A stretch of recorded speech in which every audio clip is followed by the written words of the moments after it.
Hello and welcome to Polity Matters. My name's Ben Ratliff, and I'm joined as always by Jared Nelson and Scott Edberg, and today we have our friend with us, Steve Tipton. We're going to get into BCO 31 here in just a minute, but we were talking earlier and we realized it's been a long time since we played a game and had some really awkward audio content for y'all to listen to, and so we thought that we would try that today, and I called on Jared late last night, and he's already put something together, so when ministry fails and you're not able to continue as a pastor, you could go into game show, writing or something like that, I suppose. All right. Well, my game here for the three of you is going to be about judicial cases that influence the PCA, some of them outside of the PCA, some of them in the PCA. So you guys ready? I think if you want to answer the question, you can just raise your hand, since that will transfer very well into audio. Well, I'll call on you then. All right. All right. These are famous cases that influence the PCA, or that you should know about that happened in the PCA. So my first question is this. J. Gresham Machen was famously put on trial and convicted in the Northern Presbyterian Church. What offense was he convicted of? Does anybody want to buzz in? Jaywalking. Yeah. Nobody has this? Yeah, I don't know what the actual offense was. I mean, he created like a separate board of missions, but I guess schism maybe, or I guess schism. Yeah, it was for supporting an independent missionary board and not supporting the denominational missionary board. So, yes, I don't think we're good at OPC ministers, since that wasn't at the tip of our tongue. But another one that is known to Northern Presbyterians here. The Kenyon and Caseman cases were famous for many Northern Presbyterian churches to cause them to leave the main line and eventually enter the PCA. What was the main issue at stake in those cases? Oh, is that Scott over there? Ooh. Ordination of women. I was going to say, yeah. Ordination of women. Sorry, you don't get to answer. Yes, and whether they could say that they were against it. Very good. I was taught by Wynn Kenyon in undergrad of that case. Very nice. Oh, okay. All right. My third question. It's a little bit more out there. You may not know this unless you've looked it up. Of course, the PCA was founded in 1973. But what was the first... There's two answers to this. What is the first case that was decided... what year was the first case decided that was not just a dismissal, but actually on the merits of the case? And which year was a case actually rendered that had a judgment from the GA? This is just guess a year. 1976. All right, Scott's guess is 76. 83. 1952. Tipton, 52. Before the PCA was founded. 1952. Yeah. 83. Okay, now Tipton going for the Price is Right strategy there did not pay out for him. 77, they actually ruled as to the substance. 78 was the first time they actually had a judgment, which is interesting. It took like 5 years for them to actually write a judicial judgment from the GA. So if you have a case that's going through Presbytery, don't worry. It could be worse.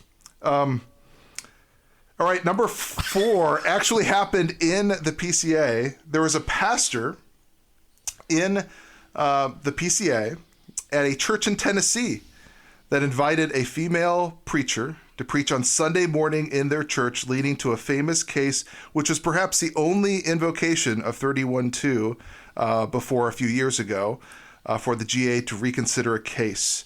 Can you name either the pastor that was at the center of that, whose name is in the case file, or, if barring that, the presbytery that brought the 31-2? Well, I don't think you mean 31-2, right? It's the jurisdiction one. Is that what you're talking about? Where original jurisdiction. It's 31-1. 32-1, yeah. Okay. You know what I mean. Yeah. I wrote this at 31. 11:30 last night before bed. Yeah, I don't remember. Missouri Presbytery. Missouri Presbytery did not bring that. That's... No, Metro New York Presbytery? It was against a church in Tennessee, Tennessee Valley. A different presbytery brought it, or the name of the pastor. 3, 2. This is too hard for us. It was John Wood. And the reason I was asking about the presbytery was it was Ascension Presbytery that brought that overture. And they were told not to do that again. They didn't like that. All right. this is speed round. I'm going to give you a case, and at the end of it, you have to say, were they actually tried and were they found guilty or not guilty? All right? This is in the history of the PCA. This is a little bit more controversial if we're not digging up. Were they tried? And if they were, what was the verdict?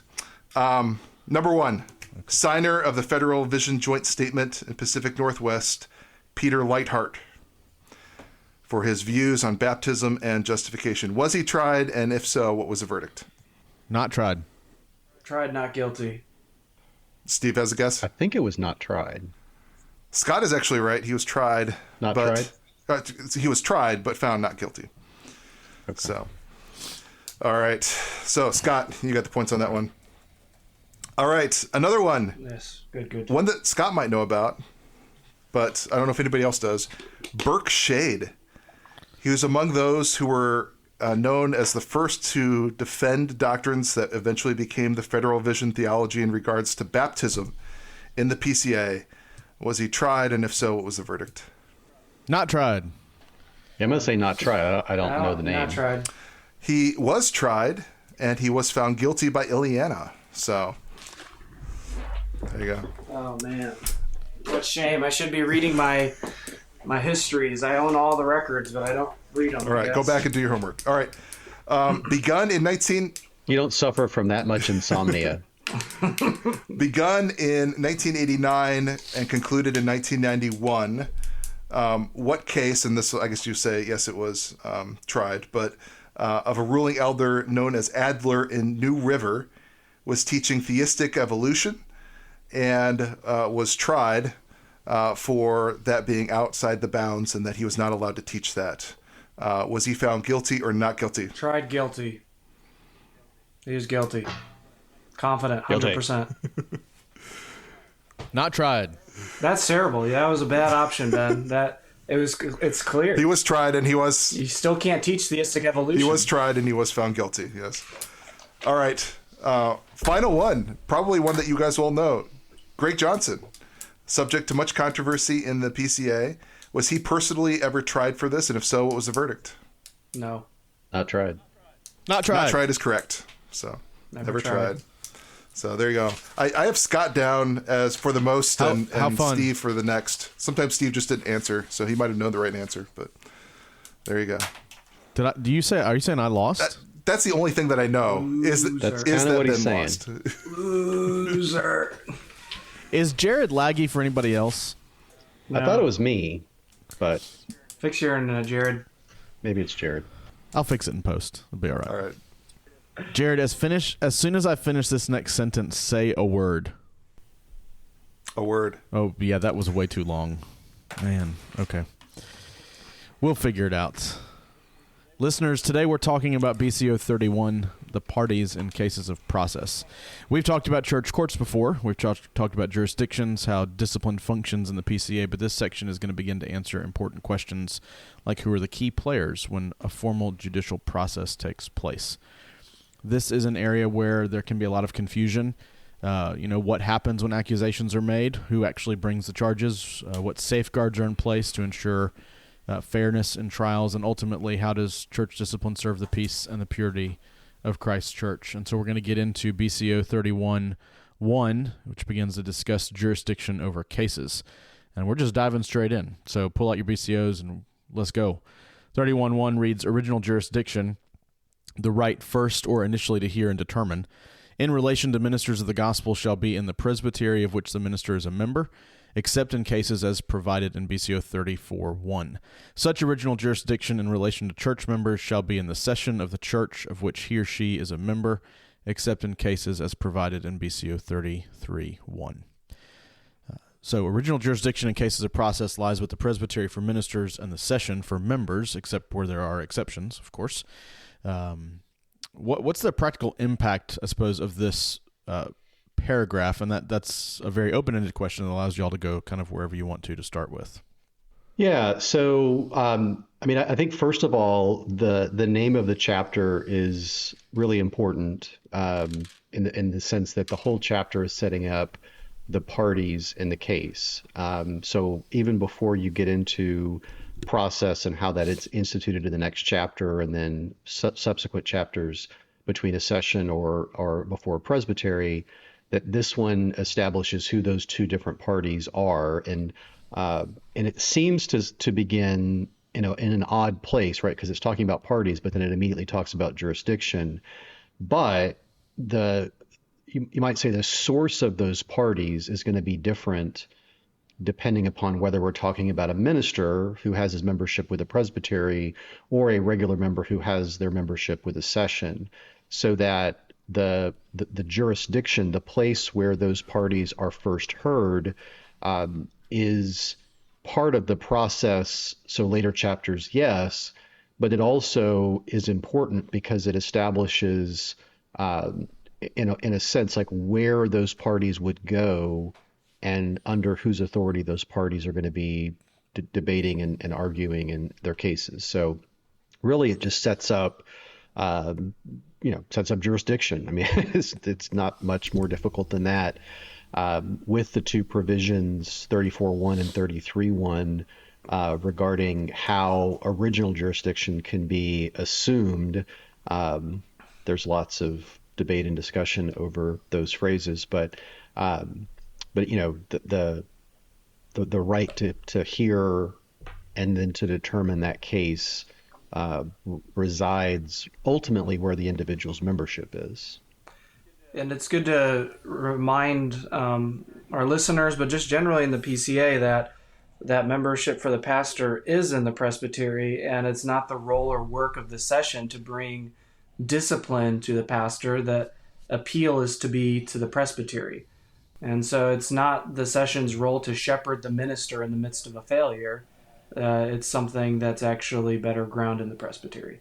And I know that sometimes sessions try to deal with things, but when it comes to ministers, that's outside of their jurisdiction. They have to go to the presbytery to have intervention. Yeah, I remember an issue happening in a church in a previous presbytery that I was a part of in Texas, where there was an issue that happened. It became known to the session, and they started trying to debate what it was that they were going to do. And eventually one of the teaching elders said, "Stop, this is not our discipline matter. We're not starting process here. We're getting all of this together and forwarding it to the presbytery." So it's good to know if you have an issue that comes up with a deacon or a ruling elder or a member session, you need to take care of that. But if it's a teaching elder, at least at a area in which you need to start process, that's supposed to be the presbytery level. It may be worth saying here, too, that church members are accountable to the session and not a higher court in a similar sense. I've seen situations where a presbytery might try to get involved. They get involved through an issue with a teaching elder, and they try to start doing things in the local congregation. That's not allowed. Members are not accountable to the presbytery. They are held accountable to their local session. Well, and part of it, especially when you think about church members, that obviously, the process matter is more for later chapters, but there's a huge issue in process where, those individuals who are, sort of closest to that person, know them best, interact with them most, they have a better capacity, at least potential capacity, right, to be able to know character, know whether someone holds a grudge against somebody else, establish testimony and all the rest. And if that is usurped by a presbytery who theoretically knows the pastor better than they know the members, then there could be, not necessarily, but there could be a skewing in the favor of the pastor. But also, and this is more of an issue, I think, with teaching elders when the General Assembly assumes original jurisdiction, that anytime original jurisdiction is assumed, one level of appeal has automatically been removed. If you're a member of a church and the session or the jurisdiction of the session is usurped by the presbytery, or not usurped, but just taken up by the presbytery, you obviously cannot appeal to the presbytery anymore. The presbytery is now dealing with that. And similarly with a teaching elder, if a presbytery, refused to act, whatever that means, then the General Assembly can assume that jurisdiction, but there's no appeal at that point. It's whatever decision is made, And the benefits of an appeal, somebody who is not frustrated by 80 hours of testimony, and just throws the book at the guy at the end because he's tired of listening or whatever, that they can theoretically, as an appeal, sort of dispassionately look at everything and try to see whether it was done correctly. But I guess you guys will take those up in 33 and 34 later. And this is why Scott is There's for a 33 and a 34. Oh, well, I think this is why Scott is for synods, right? So you'd have another level of appeal, Scott. I hate synods. No, synods, no. We don't need more bureaucracy. We need less bureaucracy. Don't do this to us. Well, I don't know that we can have less. I mean, if you're like, he's adding a layer, is there a layer we can get rid of? Is that what you're saying? No, you get out of here. No. Okay. Let's gut the bureaucracy. Yes. We're gonna doge the PCA. That's the goal. Doge the PCA. Okay, I think that's my cue to move on to the next section. We're going to probably try to deal with 31-2 in one paragraph at a time, but I'm going to read both of them all together just in case we start to bleed over. I don't want people to be out of context. So 31-2 reads, "It is the duty of all church sessions and presbyteries to exercise care over those subject to their authority. They shall with due diligence and great discretion demand from such persons satisfactory explanations concerning reports affecting their Christian character.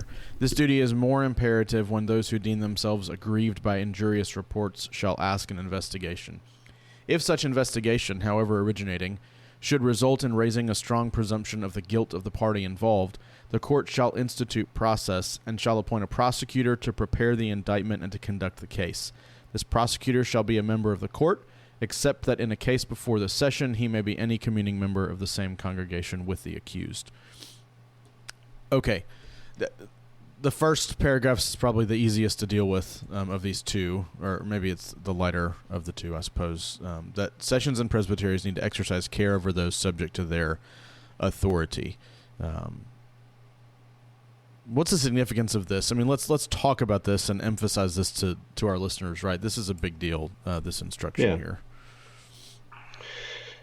Yeah, I mean, in one sense, the first sentence isn't really saying anything that you can't find elsewhere in the BCO or that isn't implied by the duties and powers belonging jointly and severally to sessions and presbyteries. But I think it is reiterated here so that the second sentence, and really the rest of it, but certainly the second sentence is attaching itself to something, that no small part of the duty that is being, the broad duty that's being referred to in the first sentence is how they handle reports concerning or reports affecting the Christian character of a member, someone who's subject to the authority, the jurisdiction of that particular court. And so they cannot, just as they should not ignore, say, sinful activities in the members that they themselves are witnesses to, so also they should take seriously reports from someone that says, Mr. Smith is sinning in whatever manner, right? I mean, they need to take those seriously, and it provides then a particular way in which the session can investigate those reports. And so it uses the phrase, right? They shall with due diligence and great discretion demand from such persons satisfactory explanation. So if they get a report about Mr. Smith, they need to, first of all, discern, in one sense, the nature of that accusation. And then they have discretion. I mean, I think that's something that Ramsey in particular points out, that the court receiving this report, the report has discretion in whether it wants to investigate it at all. And indeed, they have great discretion. But at the same time, that requirement to at least do their due diligence, whatever, however we want to describe that, so that they can pursue those reports and come to a satisfactory explanation of whatever event is being alleged. So, what event would likely lead to no investigation from the court? well, I mean, I could think of two. One where someone brings a report regarding an event or an action that isn't sin. So if you receive a report that, I mean, I can't even think of an example, but Mr. Smith walks his dog on the opposite side of the street than I think he should. Well, okay, that's whatever. So that's one where, and I know that was a silly example, but my point is, like, there's an allegation where there's no sin attached to it. I think the other would, in the same way that you can refuse to take up a charge against someone if the person bringing that charge is known to be, litigious or have something against that individual, I think you could make a decision not to go forward with it. So think about like a situation that I was in once, where, not me personally, I was in the Presbytery, where an individual was bringing up sort of 31-2 request after 31-2 request after 31-2 request. And at a certain point, the Presbytery just said, we're not going to take this. We're not going to keep listening to you come back to us again and again and again and again. I mean, and particularly, it was sort of like, you have every capacity to file charges against this man, but you want us to do all the heavy lifting of an investigation, et cetera, et cetera. So I think that there are circumstances where the court would be within its discretion to decide not to investigate. But I want to be very clear, though, especially to our listeners, if you're an elder involved in any of these courts, I think that should be the extreme exception rather than the rule. That in the vast majority of the cases that come up where a report concerning someone's Christian character is brought to a court, that the court ought to do what this section requires. And if can I go on for 2 more seconds here? I'm sorry. I think there are a couple of things too that are very important that need to be addressed here as well. That, first of all, the reports can take a whole variety of forms, and so it isn't necessary, I don't think, for a court to try to, or sorry, it's not necessary. I think it would be counterproductive for a court to nitpick what constitutes a report or not, or in what format it comes, or potentially even who it comes from. They should look at those things not so much on the basis of, does it dot all I's and cross all T's or whatever, but rather look at the substance of it and investigate it from that perspective. So that's one. But the other, which I've also seen at times that this is not handled very well, is that 31-2 requires that if the presbytery, or the court rather, if the court is going to conduct this investigation, that the person from whom they are to demand these answers are the person who is accused, right? So a 31-2 investigation that never speaks to the person who is accused of doing something wrong isn't a 31-2 investigation. That doesn't mean they can't interview other people, especially if the report was vague or confusing or whatever else. I mean, get all the details, but you have to take those to the individual, the person who's being accused, and demand satisfactory explanations from them concerning those reports about their Christian character. And again, story time with Steve, but I have been on a 31-2 investigation before, and I sat through hours and hours and hours of reports from the individuals who are making the accusations, and all of the members of that committee, as we were talking about it before we spoke to the individual about whom those reports had been given, we were like, wow, this guy's, horrible. But then when we heard his side of the story, right? I think there's a proverb about this, right? The first person who speaks seems right until you hear the second person, and so if we hadn't done what 31:2 requires, which is to talk to the person about whom the accusations have been made, we might have been willing to find a strong presumption of guilt. But once we heard both sides, and once we specifically heard his answers concerning those reports, it was far clearer to us that there was no strong presumption of guilt. So yeah, I think that sentence is very important, very pregnant with lots of meaning, and there's a lot packed in there. I wonder, though the 31:2 does it says it makes a demand for satisfactory explanation. For those who are accused, do they have liberty to not participate in that said investigation? What is the rights, perhaps, for the person accused in this sense? Because this is before trial, and so they're not being indicted. They're not. Nothing is under scrutiny in that sense. This is like pre-trial stuff. Can the accused not participate? When is it wise for that, if it is possible?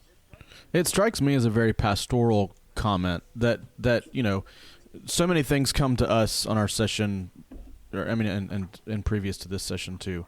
We hear about something going on with an individual in our church, and a pastor or an elder will approach them and, hey, what's going on? We heard about this thing that's probably not a good thing if it's true, but we didn't want to assume anything because we heard about it, and so we want to ask you what's going on.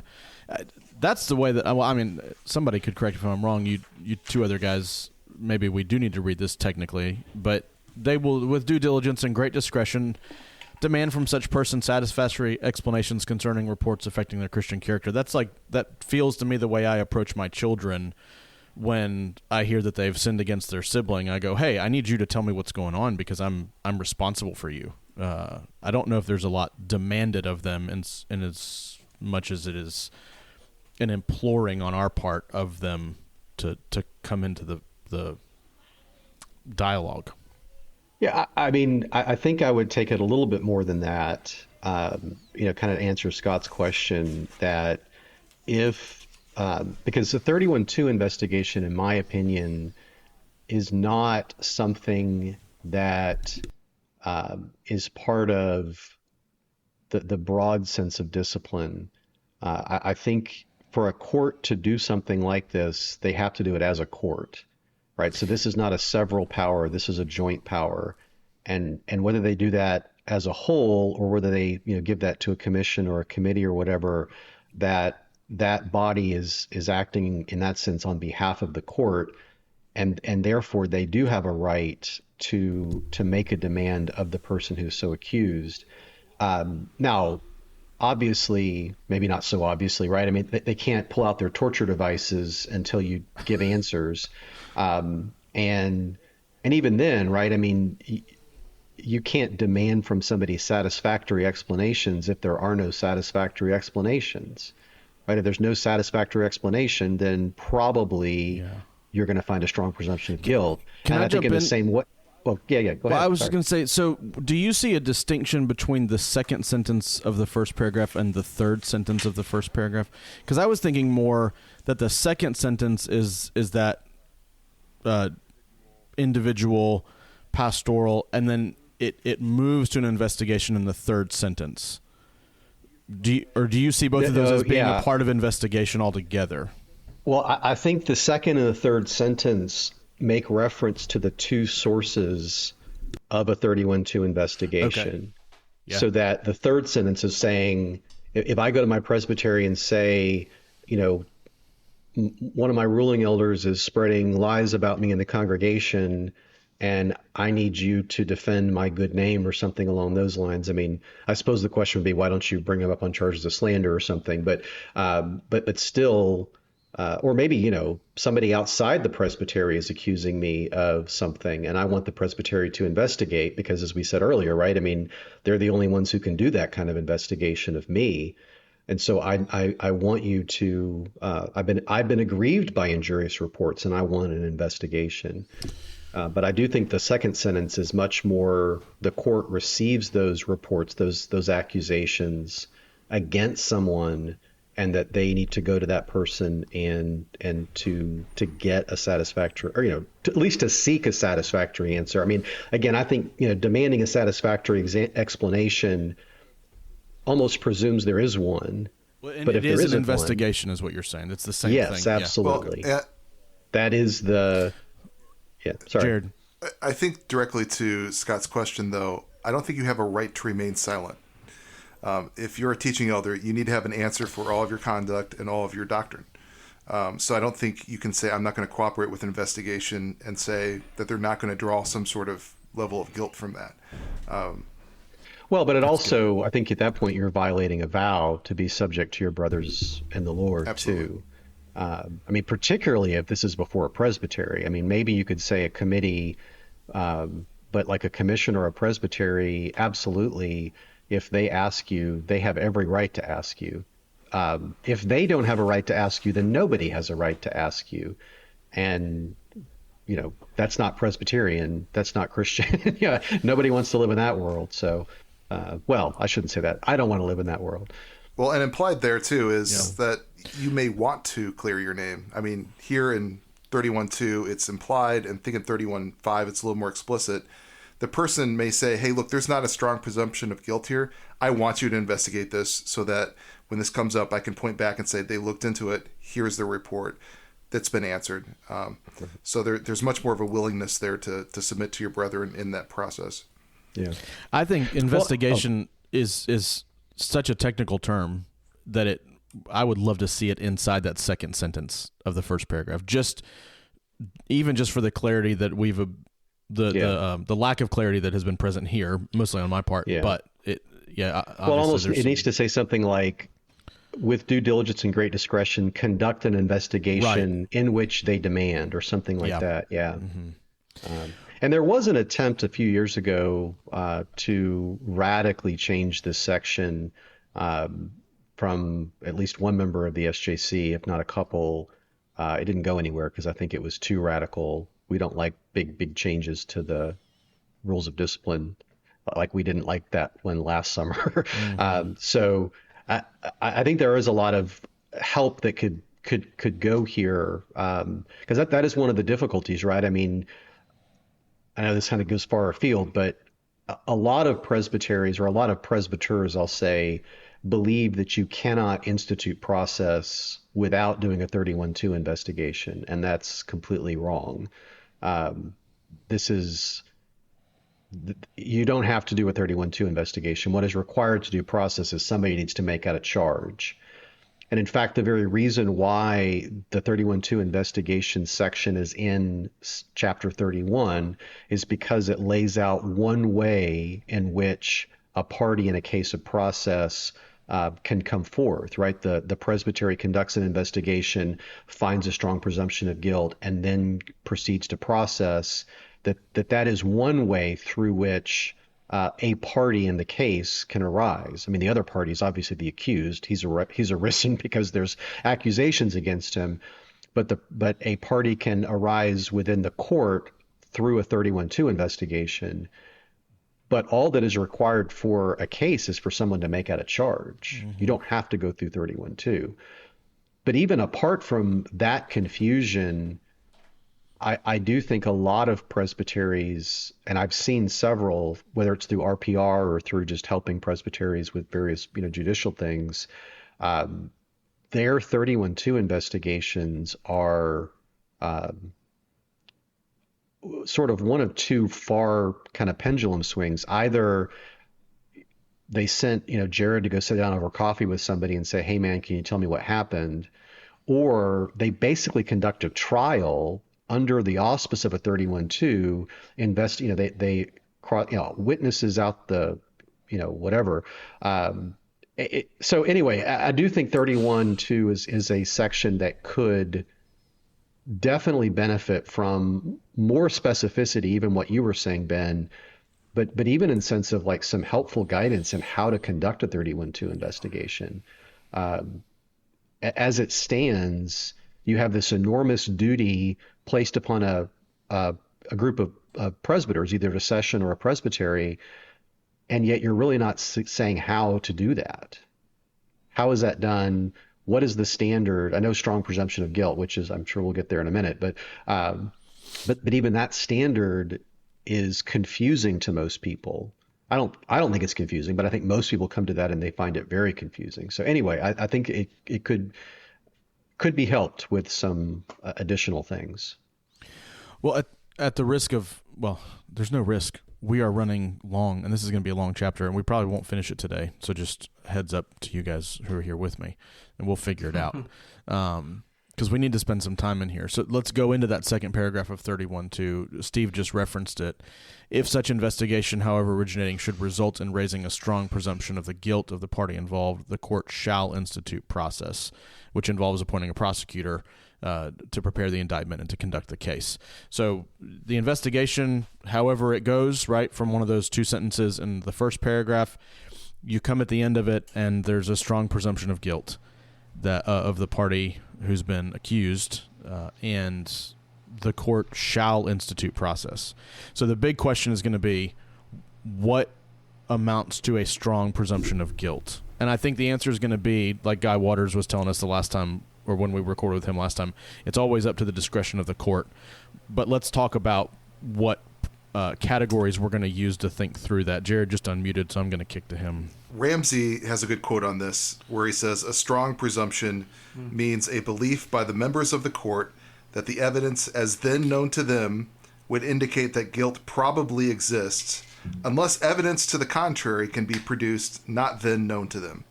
So we at least have a definition, and then now you just have to apply it. Yeah, and I mean, two things it doesn't mean, right? It doesn't mean that the person is presumed guilty in the sense of sort of American jurisprudence, where a lot of people, even elders who should know better, would object to that language being used because I thought I was innocent until proven guilty, or I thought, Ben was innocent until proven guilty. And it's like, well, he is. But on the other hand, if we did an investigation, why would we want to go to charges if there was a strong presumption he was innocent? Like, why would we do that if we didn't think there was enough evidence before us as a committee or as a presbytery, right, to say, like Jared was saying, based on what we know now, without a defense having been given by the accused, based on what we know now, again, maybe to use the language from the court systems, right? I mean, there's sufficient probable cause for us to say an offense was committed and you committed it in the ways that we're going to end up putting in the indictment. And so it's not a denial that someone is innocent until they've actually been charged by by judicial process or through judicial process. But it would be a foolish waste of everyone's time for a court to proceed with a trial that didn't think the person was guilty through an investigation. It's an unfortunate phrase, but I think it makes a very important point that the only way you can go forward is, and it's not even a slight presumption. It has to be strong presumption. Can you distinguish between slight and strong? Ooh. So, no, I can't. But I think what I would say is that, again, it comes back to, based upon everything that we've heard thus far, it seems probable, without having heard a defense, right? If we just had to decide this case purely on the basis of the investigation so far, that it seems very probable that this individual is guilty of these offenses. And the only way that we're going to get to the bottom of this is through a trial. Because, remember that there's a number of things well, there's a lot of things that differentiate a trial from an investigation, but I think one of the biggest ones is the fact that you get to cross-examine witnesses, right? When you do an investigation like this, I think if you're doing it correctly, the group, the committee or the presbytery, whatever, is going to interview a whole lot of people. And on the basis of those interviews is going to make a decision about whether there is a strong presumption of guilt. But the defense is not going to be in a position to cross-examine, to bring their own evidence. I mean, theoretically, the person, as you demand satisfactory explanations from him, is going to try and explain the situation. But that's not the same as being able to cross-examine. That's not the same as having the rules of evidence and all the rest. And the other big thing is that there's no transcript in a 31-2 investigation. And so there really isn't any other way, you can't appeal it, right? I mean, there's nothing you can do with it until it goes to trial. So I think in that sense, I know I'm not really answering your question, Scott, but I think that there is when I say the difference between slight and strong, I think it's more than just there are accusations against the individual. I think it comes down, to me, it would come down to, is there a question about the explanations that have been received as to whether or not they satisfactorily, say that 5 times fast, address the concerns that have been brought up. And if they don't, then that, again, depending on the nature of the accusations, I don't think there's any way to say, here's the standard. Even if you look at, again, on one level, I don't want to bring too much from American jurisprudence into this because I think that messes us up more often than not. But even then, like preponderance of evidence, okay, you can say, well, that's 51%. But how do you subjectively, I'm not a judge, so I don't know, but how would you actually subjectively say, I think it's 51? It's still a feeling, right? There's no mathematical way to do that. And so it still comes down to judgment. And on one level, I think you're safer if you lean in the direction of, let's have a trial. For all of those reasons, cross-examination, we'll have a record, we have rules of evidence, all of those different things that come into it. And it's, I think it's better in that sense if there's some hesitation, maybe even to say, we'll do the trial and that will determine more clearly and more effectively guilt or innocence. Yeah, I ask because often, at least what I've seen in my short time when navigating these issues, is that an accusation will be made. You have an investigative committee investigate it. It doesn't seem as crazy as those who accused were making it out to be, but there is still some guilt.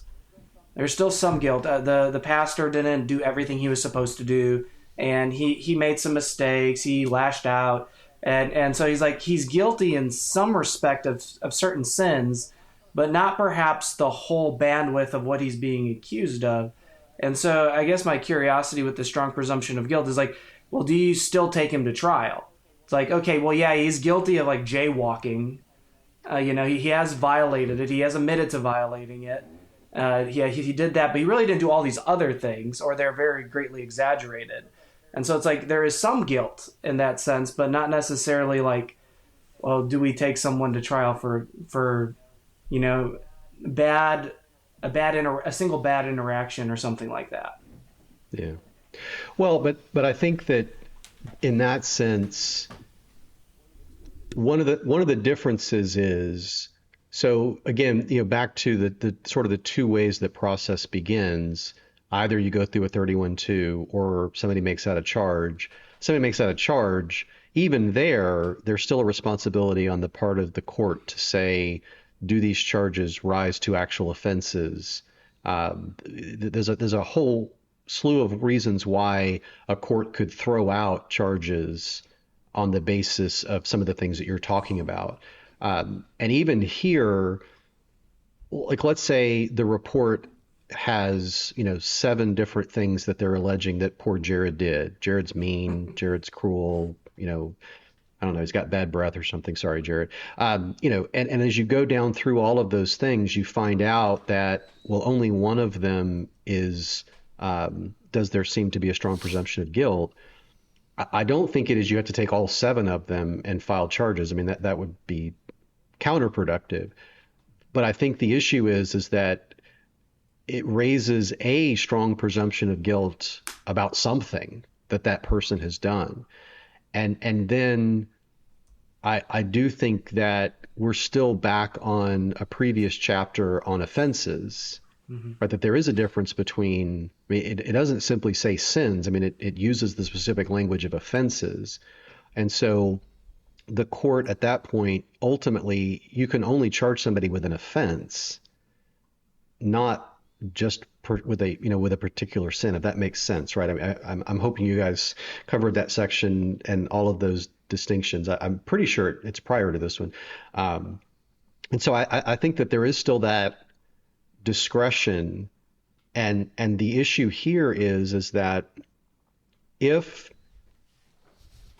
taking it holistically, if that committee in the course of their investigation determines that an offense has occurred, or at least that there's a strong presumption that an offense has occurred, and there's a strong presumption that that person is guilty of that offense, then there is no discretion at that point about proceeding to charges. They must institute process by appointing a prosecutor, drawing up an indictment, et cetera. But I don't think that binds them so much to the report as they're bound to the outcome of their investigation about the report. So somebody may have, all kinds of things that someone doesn't like about them, but none of them are offenses. None of them may even be sins. Those do not, you don't have to say, well, Jared really is guilty of whatever small minor thing, so we have to go proceed with an indictment. I don't think you have to do that. But you also have to be able to defend those decisions because it's all subject to the review and control of the higher court. Well, and we may also say, because the PCA in the next section we're going to get to, I'm trying to segue if we can, because the PCA herself is the accuser. And so the investigation sort of brings them into the position of being the official accuser. And so then they indict and bring into trial, instead of it leaving on the one report, wherever it may have arisen from. Before we get into it, though, do y'all want to say anything about prosecutor? There's going to be more about this in future chapters, but prosecutor has to be a member of the court, except before session it can be any communing member. Jared? Well, that's in 31.5, so we can talk about it there. Yeah, next week or whenever it may be. My goal is to make it. My goal is to make it through this page, so that's where I'm at this point. okay. Well, let's go on to 31.3. Now that we have squeezed every drop out of 31.2, as we expected we would. Oh, I could say more. The original and I believe you. The original and only parties in the case of process are the accuser and the accused. The accuser is always the Presbyterian Church in America, whose honor and purity are to be maintained. The prosecutor, whether voluntary or appointed, is always the representative of the church, and as such has all rights in the case. All its rights in the case. In appellate courts, the parties are known as appellant and appellee. So the PCA is the accuser, not an individual person. Let's just start off by saying this probably would sound weird to somebody that wasn't aware of it, right? You come to it for the first time. Wait, the PCA is always the one accusing? I thought it was my session or, the presbytery, but the PCA.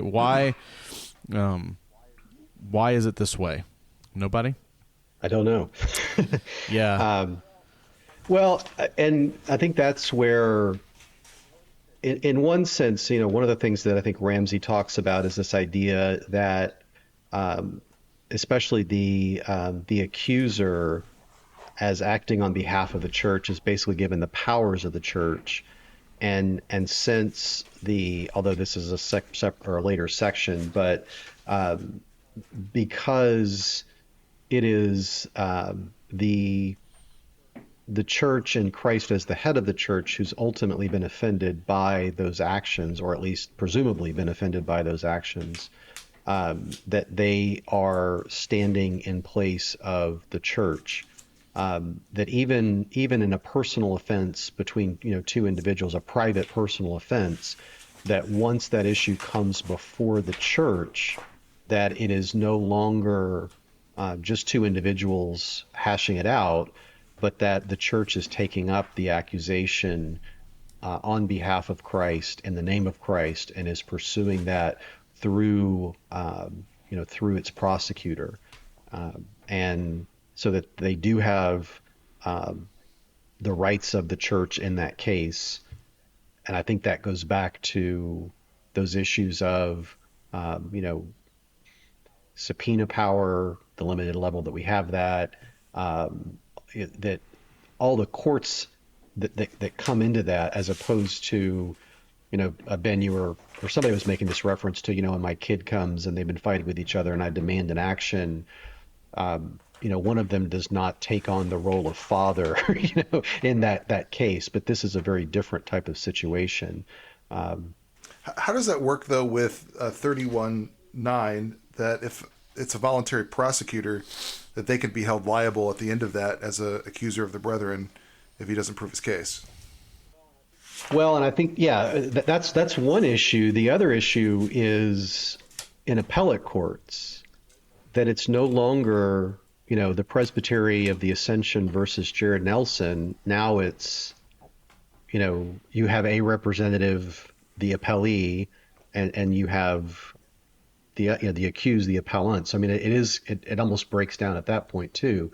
But I think that in the case of a voluntary prosecutor, it's not that as a voluntary prosecutor, you're in a separate circumstance. You still are considered the church for the sake of pursuing it.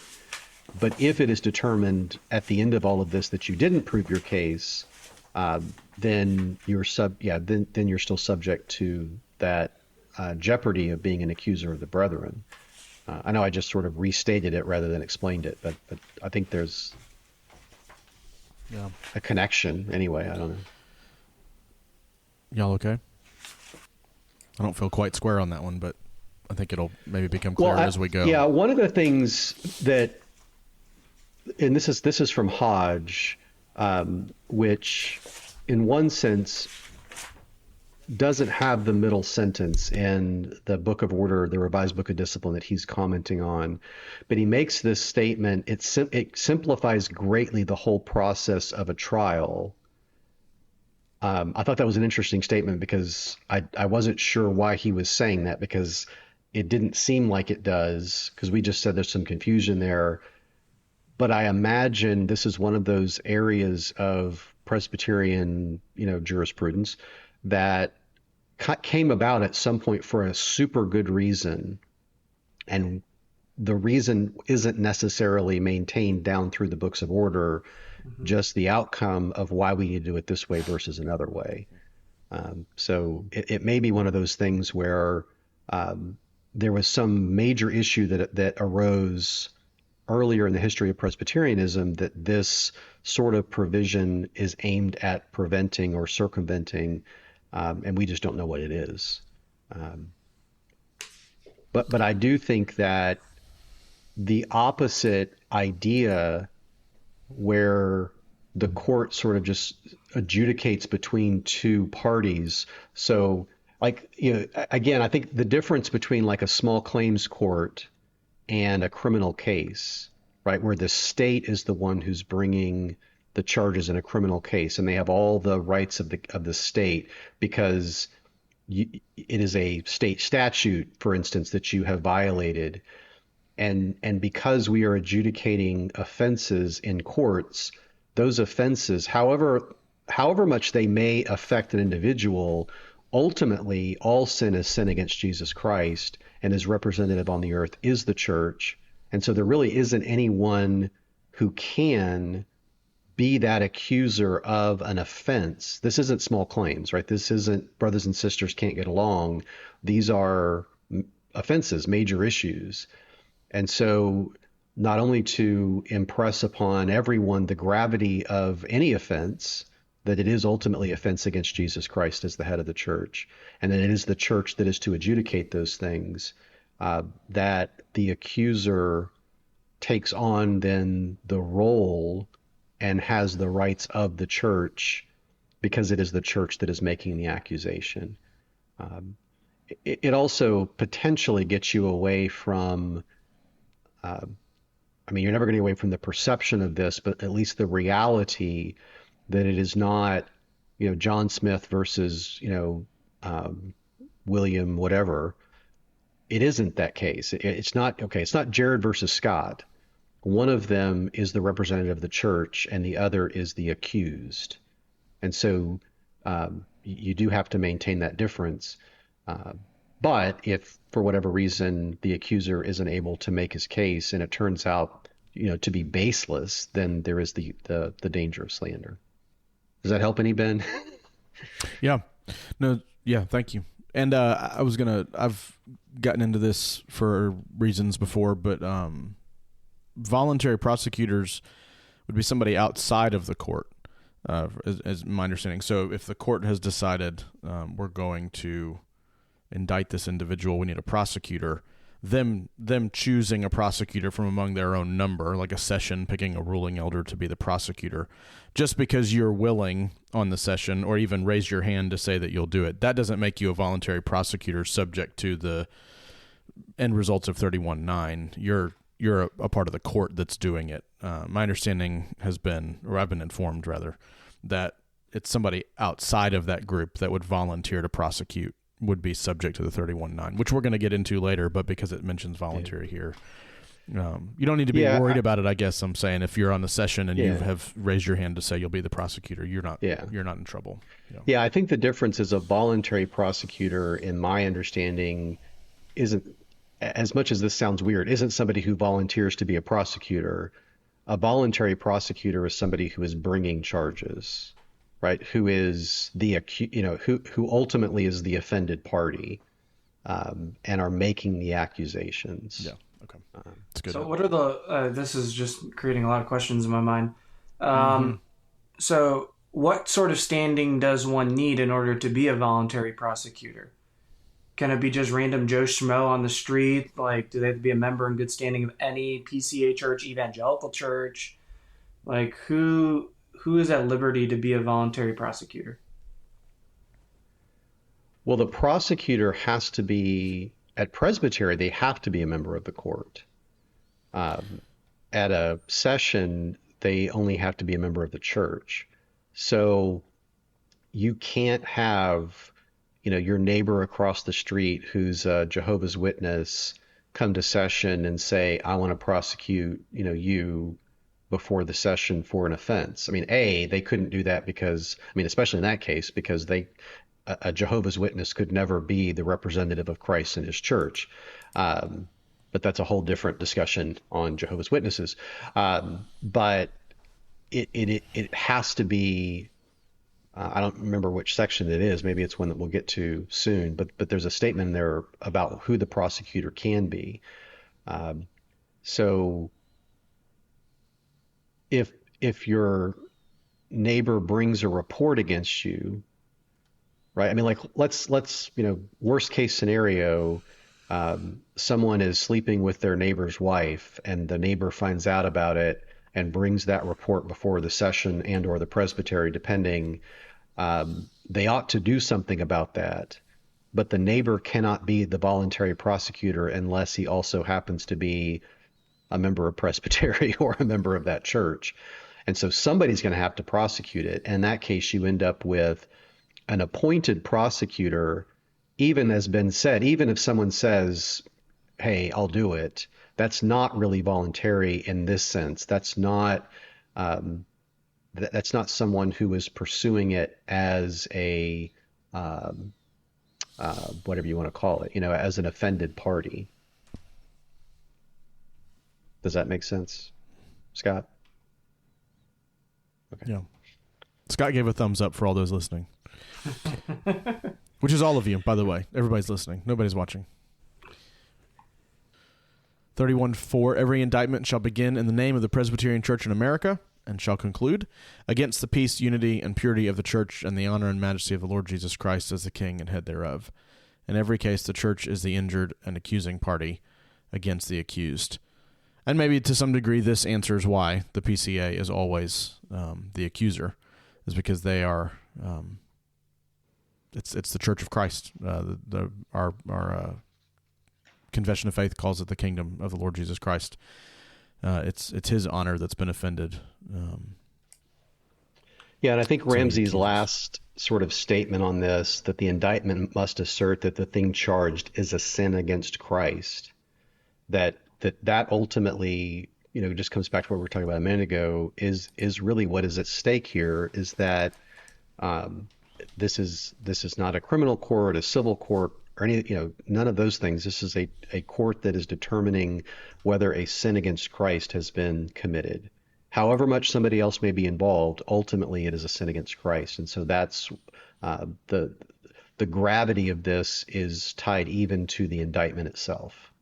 I've only had to say these words once, and it's perhaps it reveals a sense of gravitas for what you're about to engage with. It's not something that's a personal issue. It's something that you're doing in the name of the Lord Jesus Christ, which when we judged a case, it made the work perhaps more difficult in its burden. It wasn't something we were just doing willy-nilly. This is a very serious endeavor, so serious that we are ascribing our work to the honor and work of Christ, that it's his majesty we're defending, not our own, and it's the peace and purity and unity of his church, not our own. And so saying these words out loud in the context of an ecclesiastical trial, just reading the indictment, you sense the gravity of what is about to take place, which perhaps gets back to the previous stuff we've been talking about with, is jaywalking an indictable offense, something small and minor. It's like, okay, like these are serious issues that you're bringing before the church. They are so serious that you're invoking the name of its King and Lord, the Lord himself. And so there's a serious nature to BCO 31:4 that when you're reading, you don't really sense, but in the midst of trial and process, it weighs heavy on the heart. Yeah. Well, I think it goes both ways too, right? So on the one hand, the court needs to take it seriously because they are stating those things, but then the accused also needs to hear those very things coming the other direction, right? This is not just some personal dispute between two individuals that, it ultimately, my sin, if I committed that sin, again, however much it may involve an individual, it is a sin against Christ and his church. And that the gravity needs to rest on everybody in that situation. The prosecutor needs to feel it. The accused needs to feel it. The court who's going to stand in judgment needs to feel it. Everyone needs to understand what's happening. Well, listeners, we have just gotten through with BCO 31:4, and while we were planning to do all of 31 in one episode, we think we're going to split it in half and come back next time to deal with the remainder of 31:5 through 31:11. So I think it's appropriate for us to say, as our investigation of BCO 31 has shown thus far, this podcast at least is over. Thanks for joining us. Thanks again to Steve for being here. It's become commonplace for you to be around. We appreciate your engagement with us on these topics.